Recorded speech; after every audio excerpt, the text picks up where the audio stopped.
दर्द कहीं भी हो, अगर उसमें एड़ी का दर्द हो जाए या पैरों में दर्द हो जाए तो उसे सहन करना बहुत मुश्किल हो जाता है। ये सभी को पता है। इसके लिए मैं जो आप स्क्रीन पे देख रहे हैं ना, इसी से ही रेमेडी आपको बताऊंगी। और ये बहुत ही जादुई नुस्खा है। आपको हजारों की जो आपने दवाई ली है ना, वो आप चुटकियों में दूर कर जाएंगे। एड़ी का जो दर्द है क्यों होता है? पहले तो हमारे बड़े बुजुर्ग होते थे ना, उन्हें ही ये होता था। आजकल जवानों को हो रहा है, उसमें सबसे ज़्यादा लेडीज को। कैसे? वो ऊंची हेडी की चप्पल डालती हैं, हील डालती हैं, और जब चलते हैं ना, पूरा बॉडी का जो भार है वो हमारी एड़ी पर और पैर पे ही पड़ता है। और पैर ऊंचा नीचा होता है, चलने में वो कहीं पर भी पैर अगर टेढ़ा मेढ़ा हो जाए या फिर कोई भी चाल में ऊंची नीची हो जाए तो वो झटके से ही जो है एड़ी का दर्द पकड़ लेता है।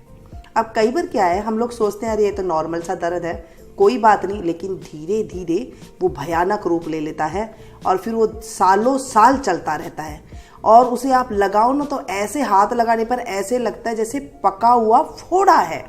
और उसे अगर आप दिखाने जाते हैं डॉक्टर को, न जाने कितनी तरह की आप दवाइयाँ ले लेते हैं, हजारों की दवाइयाँ ले लेते हैं, फिर भी एड़ी का दर्द दूर नहीं होता है।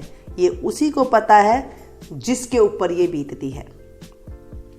और ये जो एड़ी का दर्द है ना, कई बार हम ऊपर नीचे पैड़ियों में चढ़ते हैं तभी भी ये उसके कारण भी हो जाता है। कई बार मौसम बदलाव की वजह से हो जाता है। कई बार जो बाई है वजह से, जैसे गैस की प्रॉब्लम होती है ना जिन्हें, उन्हें भी ये हो जाता है।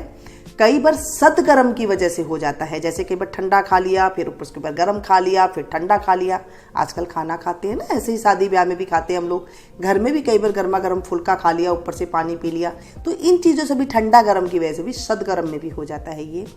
कई बार पुरानी चोट की वजह से भी ये दर्द रह जाता है। और कई बार मौसम जब आप देखें, जब बादल वगैरह होते हैं या फिर बारिश होती है, उससे भी ये हो जाता है।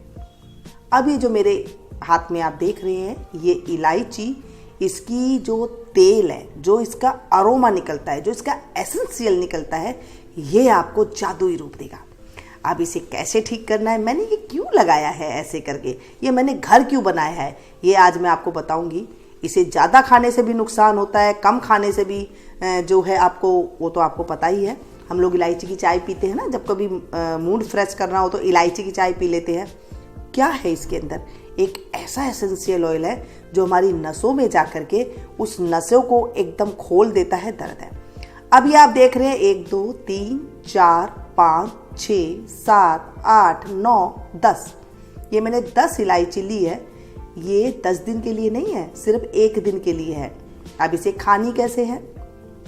इसे आप एक एक चबा करके खाएंगे, जैसे आप खाली पेट कैप्सूल लेते हैं ना, ऐसे ही आपको लेना है इसे। इन 10 इलायची को खाना है। अब आपको दूसरे दिन, ये कितने पीस है? 9 इलायची। इसे आप दूसरे दिन 9 इलायची को आप एक एक करके चबाएंगे। अब फिर तीसरे दिन देखिए, 3 4 5 6 7 8, ये तीसरे दिन की हो गई है। अब चौथे दिन की अगर हम बात करें तो चौथे दिन में अगर हम देखें तो देखिए 1 2 3 4 5 6 7, उसके बाद 7 आ गई, फिर आ गई 6, उसके बाद आ गई 5, उसके बाद आ गई है 4, फिर आ गई 3, उसके बाद 2 और फिर 1। ठीक है, आपने देखा, ऐसे हमें साइकिल लेनी है। तो उसके बाद जब 1 आ जाए, उसके बाद फिर से हमें 10 चालू कर देनी है। अब ये हमें एक एक चबानी है, कैसे चबानी है और ये करनी है, ये तो हम बात करेंगे। अब होगी 10, उसके बाद फिर से आपको 9 8 7 5 ऐसे लेनी है। कितने दिन लेनी है? ये आपको लगातार 2 हफ्ते तक आप ले सकते हैं। उसके बाद आप ना लें, एक बार रोक दें। अगर आप ज़्यादा इन चीज़ों का भी इस्तेमाल कर देते हैं, कई बार कईयों को ये एसेंशियल ऑयल ज़्यादा हो जाता है और उसके बाद उन्हें उबकाइयाँ आनी शुरू हो जाती है, कईयों को तो वॉमिटिंग हो जाती है, यानी कि उल्टियाँ होनी शुरू हो जाती है।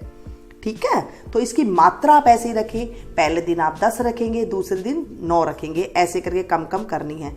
अब जो 10 इलायची आपने ली है, उसे आप एक एक करके चबाएं और वॉक करें, यानी कि आपको या तो टहलने जाना है।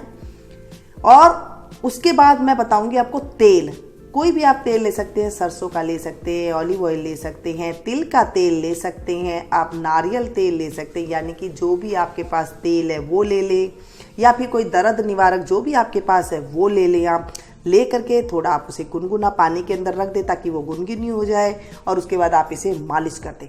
बस रात के सोते टाइम पर भी ये कर लेनी है। सुबह सुबह आपको ये इलायची लेनी है, लेकिन ध्यान रखिएगा छिलके जो ये है ना उतार करके ये आपको नहीं लेनी है, आपको छिलके सुद्धा ही लेनी है। अगर आपने छिलके उतार के लेंगे तो वो इतना गुण नहीं करेगा। अब बात आती है, देखिए इस तरह से साबुत आपको लेनी है। अब बात आती है कि अगर कईयों को गले में छिलका अटकता है या फिर गले में खांसी आने, कईयों गले ना छोटा छोटा थोड़ा सा होता है खुला हुआ थोड़ा, तो वो इतनी बड़ी बड़ी नहीं खा सकते हैं छिलके वगैरह, उनको धांस आने लग जाती है, खांसी आने लग जाती है, तो वो छील करके इस तरह से ले सकती हैं। लेकिन ये थोड़ा ज़्यादा टाइम लगाएगा छिलका सुद्धा लेते, क्योंकि छिलके में भी इसमें बहुत ज़्यादा ताकत होती है। जो पीली पड़ जाती है वो आप ना लें।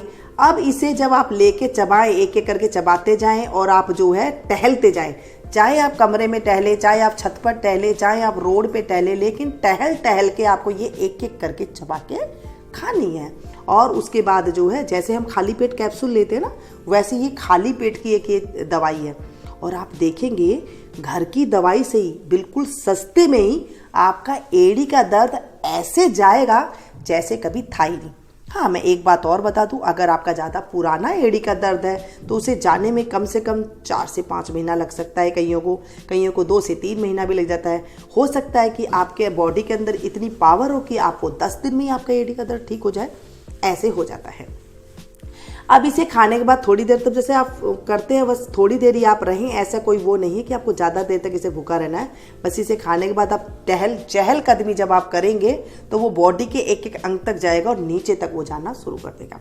अगर आपको इसको इग्नोर कर देते हैं, जैसे मैंने कहा कि ये बड़ी बीमारी का रूप ले लेती है, तो इसके बाद वो नसें खिंचने लग जाती है। नस खिंचने के बाद जो है नीचे एड़ी कई बार पक भी जाती है, कईयों की तो ऐसे दर्द होते होते वो पक करके उसमें जो है कई बार मवाद जो होती है ना वो भी कई बार पड़ जाती है। तो आप इसका ध्यान रखें, इस तरह से आप लें और उसके बाद आप देखेंगे आपको ज़बरदस्त रिजल्ट मिलता है। अगर वीडियो पसंद आ रही है ना तो बगैर लाइक करे हुए मत जाना, और मेरे चैनल को अगर आपने सब्सक्राइब नहीं किया तो प्लीज़ सब्सक्राइब जरूर करें ऐसी अच्छी वीडियो देखने के लिए। जो पास में बेल आइकन है उसे जरूर प्रेस कीजिएगा, ताकि मेरी वीडियो जब भी मैं अपलोड करूँ उसकी आपको हाथों हाथ नोटिफिकेशन मिल जाए और आप मेरी कोई भी वीडियो को मिस ना कर सके। मिलती हूँ फिर से एक नई जानकारी के साथ, नई रेसिपी के साथ। तब तक आप लोग देखते रहिए विनय गुप्ता किचन। Thank you.